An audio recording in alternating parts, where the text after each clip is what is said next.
Welcome back. So, as we said last time, this time we're going to discuss my kingdom, the kingdom of Ari. And in the kingdom of Ari, the language is spoken a certain way. I don't have a throne. I don't have a crown. I don't have a scepter. I don't have a treasure chest. None of that. The one thing I have is a language. Now, as I was telling you guys last time, my talent, my skill of speaking backwards is something that I've seen a couple of times in my life, but everybody seems to have their own style, what I call their own language, hence their kingdom.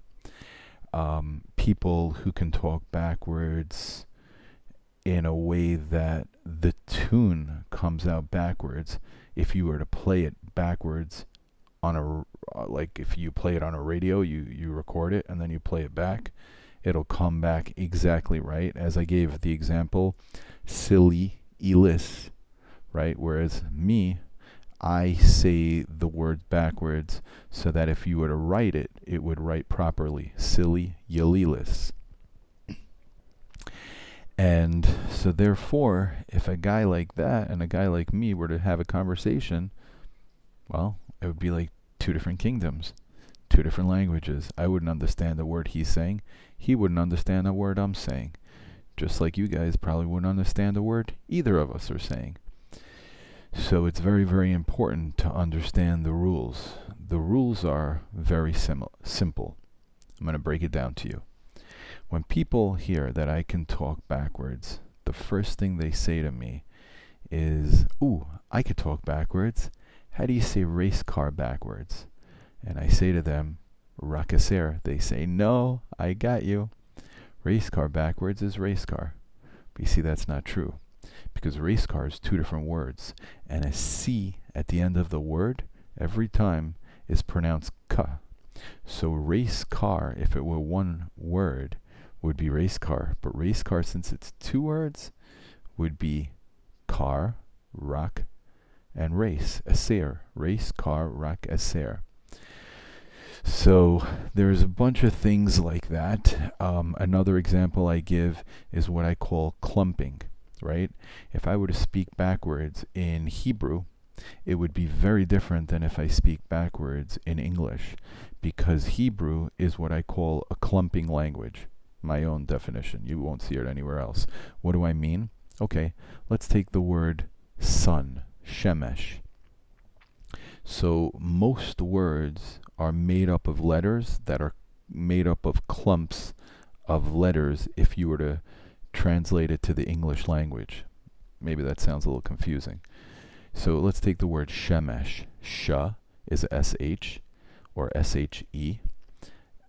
Ma is an M or an ME, and then sh again. So in other words, if you were to say the word shemesh in English, you would have SHEMESH, hesamehes, right? Because again, my language, sh backwards is hus, sh forwards is sh. Also, the C in the middle of the word comes out different than at the end of the word. So, but anyways, we'll get back to that. Point is that if I were to say shemesh in English, I would say hesamehes.